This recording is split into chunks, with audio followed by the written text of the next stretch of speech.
Nous poursuivons notre lecture des Actes des Apôtres et surtout nous poursuivons notre travail de ce récit du chapitre 9 des Actes.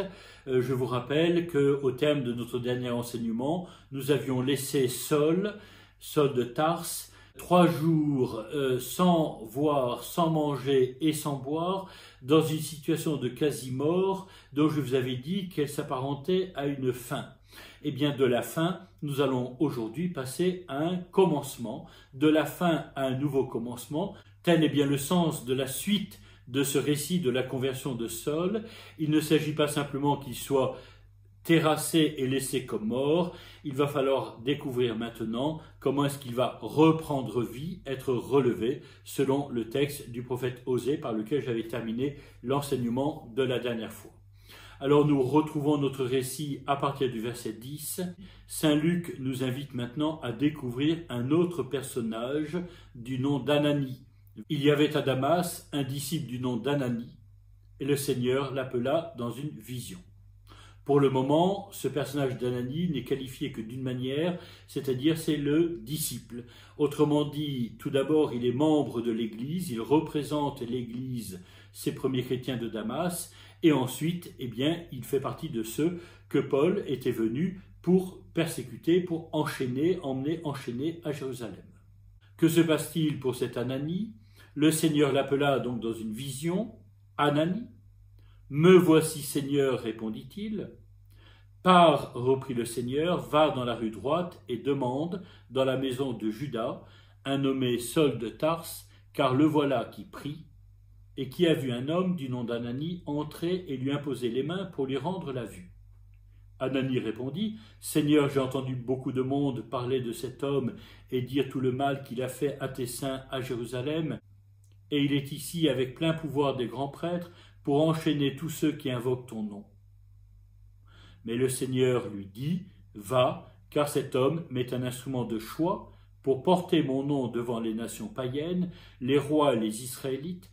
Moi-même, en effet, je lui montrerai tout ce qu'il lui faudra souffrir pour mon nom. » Voyez tout d'abord comment ce personnage d'Ananie est mis en valeur au cœur du récit, l'importance de cet événement, de la rencontre que lui va vivre aussi avec le Seigneur pour qu'il puisse aller à la rencontre de Saul. Et surtout, si nous avions réfléchi à la fin de notre dernier enseignement sur la question de savoir si dans ce chapitre 9 il s'agissait de la vocation de Saul ou de la conversion de Saul, et nous avions souligné qu'il s'agissait bien sur la route de Damas de la conversion de Saul, nous avons en revanche ici un superbe récit de vocation, presque un récit modèle, à l'exemple de tout ce que nous trouvons dans l'Ancien Testament. Tous les éléments y sont.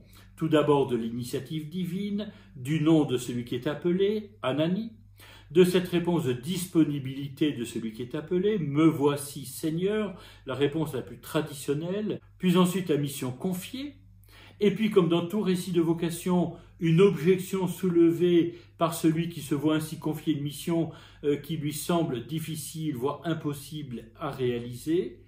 Et comme dans tout récit de vocation, dans la Bible, le Seigneur lève cette objection et cela permet à celui qui est appelé de répondre favorablement. Nous le verrons dans la suite du récit que Ananie accepte finalement de répondre à cet appel et à cette mission que le Seigneur lui confie. Alors Ananie partit, entra dans la maison, imposa les mains à Saul. Avant de poursuivre notre récit, je voudrais revenir quelques instants sur la figure d'Ananie et sur ce grand récit de vocation qui se trouve placé, vous le voyez bien, je vous le rappelle, en plein centre de notre récit de la conversion de Paul, pour souligner, pour signifier que c'est l'Église de Damas, en la personne d'Ananie, qui doit faire tout le chemin pour croire en la conversion possible du persécuteur, qui doit mettre sa confiance absolue en la parole du Seigneur pour croire que même le persécuteur peut devenir non pas simplement disciple, mais comme il est confié à Ananie lui-même, cet instrument de choix pour porter mon nom, dit le Seigneur, devant les nations païennes, les rois et les Israélites. C'est l'Église de Damas, c'est Ananie qui détiennent la clé de la conversion possible de Paul. Et je voudrais souligner un dernier élément de ce récit de vocation, c'est que la mission que le Seigneur veut confier à Saul, une fois qu'il sera relevé, n'est pas donnée à Saul directement. Cette mission, elle est confiée à l'Église en la personne d'Ananie. Et c'est à Ananie que le Seigneur détaille la mission qu'il veut confier à Saul. Cet homme m'est un instrument de choix pour porter mon nom devant les nations païennes, les rois et les Israélites.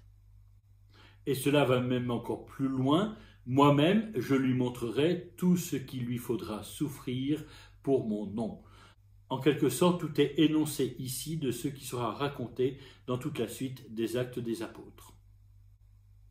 Ayant pris donc la mesure de la démarche d'Ananie, au travers d'Ananie, de ce rôle de l'Église, nous pouvons maintenant lire cette rencontre entre Ananie et Saul à partir du verset 17. Donc Ananie part, entre dans la maison, impose les mains à Saul et lui dit « Saoul, mon frère, celui qui m'envoie, c'est le Seigneur, ce Jésus qui t'est apparu sur le chemin par où tu venais, et c'est afin que tu recouvres la vue et sois rempli de l'Esprit Saint. » Alors il y a dans cette parole d'Ananie quelque chose de tout à fait extraordinaire. D'abord parce que c'est la première parole qui rejoint Saul dans sa situation de passivité totale, vous vous rappelez, et de sa quasi-mort. La première voix qu'il entend, ce n'est plus la voix de Jésus directement, mais c'est la voix du disciple. Rappelez-vous que Jésus avait dit qu'il ne faisait qu'un avec le disciple, « Je suis Jésus que tu persécutes ». Eh bien désormais, c'est celui qu'il persécute qui vient à sa rencontre et qui lui dit ces mots extraordinaires. Et pour ma part, je pense que Paul se souviendra toute sa vie de ces quelques mots par lesquels a commencé son relèvement, sa sorte de résurrection. « Saoul, mon frère ». Saoul, c'est la même manière de l'appeler que ce qu'avait fait Jésus sur la route de Damas, mais le thème le plus extraordinaire, c'est que Ananie, lorsqu'il vient à la rencontre de celui qui jusque-là était persécuteur, ne dit rien d'autre que de le désigner par cette formule si forte, « mon frère ». Autrement dit, ce qui va faire que Paul va pouvoir devenir l'apôtre des nations, c'est d'abord qu'il a été accepté, reconnu, accueilli comme un frère, désormais comme un membre de l'Église. Et je vous dis que Paul se souviendra de cela toute sa vie, lui qui accorde tant d'importance dans ses épîtres à cet enseignement sur la fraternité chrétienne, au point que lorsqu'on lit une épître de saint Paul à la messe, on commence toujours par « frère ». Eh bien cela trouve sa source dans cette parole d'Ananie, « Saoul, mon frère ». Et c'est Ananie qui fait le lien entre sa propre rencontre avec Saül et la rencontre de Jésus avec Saül sur la route de Damas. Celui qui m'envoie, c'est le Seigneur, ce Jésus qui t'est apparu sur le chemin par où tu venais. Et à partir du geste de l'imposition des mains et de cette parole d'Ananie, Saül va pouvoir être relevé, va pouvoir vivre comme une véritable naissance, découvrir une vie nouvelle. Et cela nous est dit en quelques mots relativement brefs, comme si à partir du moment où Ananie était allé à la rencontre de Saul, plus rien n'empêchait Saul de revenir à la vie et de recevoir une vie nouvelle. Aussitôt, je suis au verset 18, aussitôt il lui tomba des yeux comme des écailles et il recouvra la vue. Sur le champ, il fut baptisé. Puis il prit de la nourriture et les forces lui revinrent. La dernière partie de ce récit de la conversion de Saul est très développée. Il y a deux tableaux dans cette dernière partie du récit. Tout d'abord Saul à Damas et ensuite Saul à Jérusalem. Le premier tableau nous présente Saul qui non seulement va faire partie désormais de ce groupe des disciples, alors même que les disciples étaient ceux qu'il devait enchaîner à Jérusalem, mais il y a cet aussitôt. Il se mit à prêcher Jésus dans les synagogues, proclamant qu'il est le Fils de Dieu. Vous voyez que ce qu'il a expérimenté sur la route de Damas devient immédiatement, sans plus tarder, l'objet de son témoignage et de cette prédication. Tous ceux qui l'entendaient étaient stupéfaits et disaient « N'est-ce pas là celui qui, à Jérusalem, s'acharnait sur ceux qui invoquent ce nom?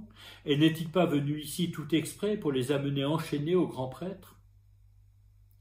Mais Saul gagnait toujours en force et confondait les Juifs de Damas en démontrant que Jésus est bien le Christ. Voilà bien ce qui annonce toute la suite des Actes des Apôtres et de la mission de Paul. Il ne cessera, en parcourant les synagogues, de démontrer que Jésus est bien ce Messie qu'Israël attendait et que ce Jésus est le Fils de Dieu, celui-là même qui s'était manifesté à lui dans la gloire divine sur la route de Damas. Et ce qui fait partie intégrante de la mission de Paul, dans tous les Actes des Apôtres encore une fois, ce n'est pas seulement de prêcher Jésus, mais c'est bien d'aller jusqu'à souffrir pour le nom du Christ, et c'est ce dont il va être question dès ce séjour à Damas. En effet, au verset 23, nous voyons qu'au bout d'un certain temps, les Juifs se concertèrent pour le faire périr, mais Saul eut vent de leur complot. On gardait même les portes de la ville jour et nuit afin de le faire périr.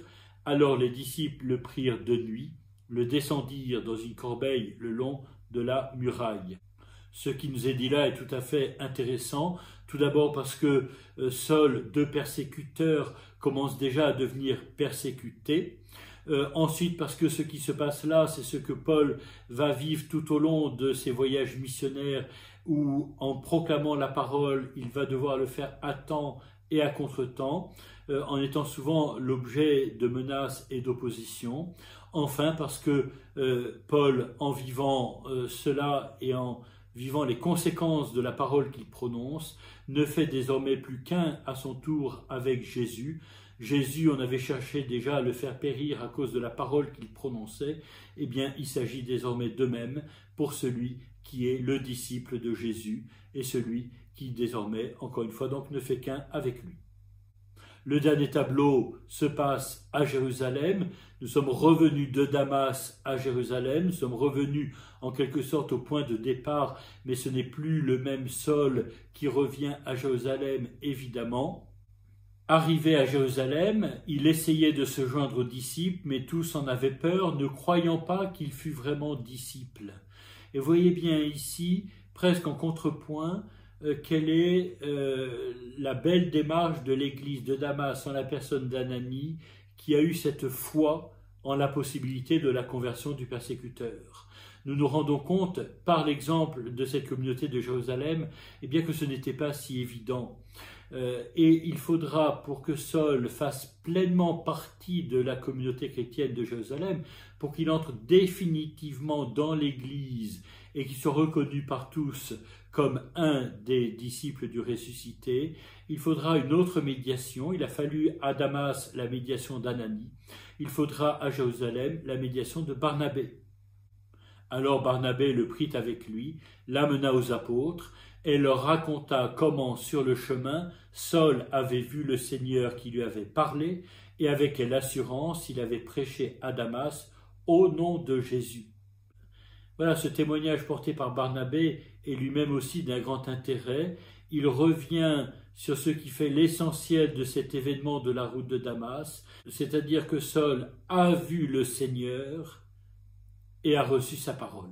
Et vous repérez, comme d'ailleurs c'était le cas lorsque Saul prêchait à Damas, combien la mention du nom du Seigneur ou du nom de Jésus est importante dans ce récit. Le récit se termine de la manière suivante. Dès lors, Saul allait et venait avec eux dans Jérusalem, prêchant avec assurance au nom du Seigneur. Il s'adressait aussi aux Hellénistes et discutait avec eux, mais ceux-ci machinaient sa perte. Nous retrouvons les mêmes caractéristiques que lorsque Saul prêchait à Damas, avec la même assurance et avec aussi les mêmes conséquences et le risque qu'il prend pour sa propre vie. L'ayant su, les frères le ramenèrent à Césarée, d'où ils le firent partir pour Tarse. Et c'est ainsi que se termine ce grand récit qui permet à Saul de prendre toute sa place dans les Actes des Apôtres. Il va pour le moment disparaître du récit pour quelques chapitres et nous le retrouverons au chapitre 13 où ensuite il restera présent jusqu'à la fin des Actes des Apôtres. Au terme de ces deux enseignements sur la conversion de Saul sur la route de Damas d'abord et à Damas ensuite, nous pouvons tirer quelques conclusions. Tout d'abord, il s'agit bien d'une conversion, c'est-à-dire d'un passage de la mort à une vie nouvelle, d'une fin à un commencement. Ce que saint Paul expérimente ici, c'est un véritable commencement, c'est comme le véritable commencement d'une existence nouvelle, désormais marquée par sa communion avec la personne de Jésus ressuscité et par la mission qu'il va remplir de l'annoncer jusqu'aux extrémités de la terre. Cette vie nouvelle s'accompagne aussi d'une communion nouvelle. Le salut, en effet, n'est pas simplement le passage de la mort à la vie, à une vie nouvelle, mais c'est également le passage aussi de la division à la réconciliation. Nous l'avions vu depuis le début des Actes des Apôtres, et nous le reverrons ensuite. C'est une des grandes préoccupations de saint Luc dans l'ensemble du texte. Eh bien, nous voyons ici appliqué à Saul. Il ne suffit pas simplement que Saul passe en quelque sorte donc de la mort à la vie, mais également d'une situation d'opposition, de division, à une situation de communion. Et c'est le double mystère présent dans cet événement, de la rencontre avec Jésus ressuscité, avec la personne de Jésus ressuscité, et puis également aussi de la rencontre avec le frère, et c'est-à-dire de l'importance de l'Église. Et c'est un des enseignements majeurs que l'on peut tirer de ce grand texte du chapitre 9, c'est que le salut ne consiste pas simplement à passer à une vie nouvelle, mais également à découvrir le mystère de l'Église. Cet événement de la conversion de Saul ici au chapitre 9, et puis repris, vous pourrez faire vous-même le travail au chapitre 22 et au chapitre 26, dans des discours qui montrent que l'événement fondateur peut et même doit être témoigné. Eh bien, cet événement et sa reprise nous disent aussi, en quelque sorte, l'actualisation du kérygme proclamé dans tous les discours missionnaires. Nous l'avions déjà vu avec le discours de saint Pierre au début des Actes des Apôtres, au chapitre 2. Rappelez-vous, ce kérygme qui nous permet de proclamer la personne de Jésus et son mystère pascal, sa mort, sa résurrection et le fait que nous en sommes les témoins. Eh bien, c'est exactement ce qui se passe ici. On peut dire la manière dont le récit est bâti et le témoignage est bâti. Il s'agit bien de la personne ici de Saul qui est rencontrée par la personne de Jésus. Et puis Saul, dépouillé et restauré, passant par l'expérience d'une quasi-mort pour une naissance nouvelle, c'est bien l'actualisation du mystère pascal de Jésus, mort et ressuscité pour nous. Et puis enfin, le dernier élément de ce récit, c'est le témoignage que Paul emporte, et c'est bien la dernière dimension du kérygme, nous en sommes les témoins. Autre élément que nous pouvons souligner dans ce chapitre 9, c'est l'importance des figures de médiateurs pour que Paul puisse être converti et puisse devenir cet apôtre des nations que nous connaissons. Il a fallu d'abord le don de la vie et la prière d'Étienne. Il a fallu ensuite la foi extraordinaire d'Ananie, qui va être le médiateur de cette fraternité. Il a fallu enfin l'encouragement constitué par l'attitude de Barnabé, qui va permettre à Saul d'intégrer complètement l'Église. Enfin, nous pouvons noter que dans la manière dont est rapporté cet événement de la conversion de Saul, il y a une référence à ce que Paul était jadis, et puis le contraste avec ce qu'il est devenu maintenant. Et vous voyez, la conversion, ce n'est pas passer d'un jadis à un plus tard, mais bien d'un jadis à un maintenant, et c'est ce que souligne le aussitôt de la mission que Paul peut remplir dès qu'il est restauré, dès qu'il est né à cette vie nouvelle, dès qu'il a pu devenir le disciple du ressuscité. Enfin, pour conclure, qu'est-ce que c'est qu'une conversion ? Eh bien, une conversion, c'est une rencontre bouleversante du Christ ressuscité qui, par le biais de l'Église, devient le commencement d'une vie nouvelle. Nous sommes plongés dans la mort et la résurrection de Jésus pour naître à une vie radicalement nouvelle. Et quelle est la nouveauté de cette existence? Qu'est-ce qui peut résumer la nouveauté de cette existence? Il n'y a plus désormais à être sauvé, il n'y a plus désormais à se sauver soi-même, mais parce que l'on est sauvé, il n'y a plus qu'à remplir cette mission qui est d'annoncer, de proclamer ce salut et de pouvoir vivre toute cette vie unie au Christ que l'on annonce et dont on est prêt à témoigner jusque dans le martyre.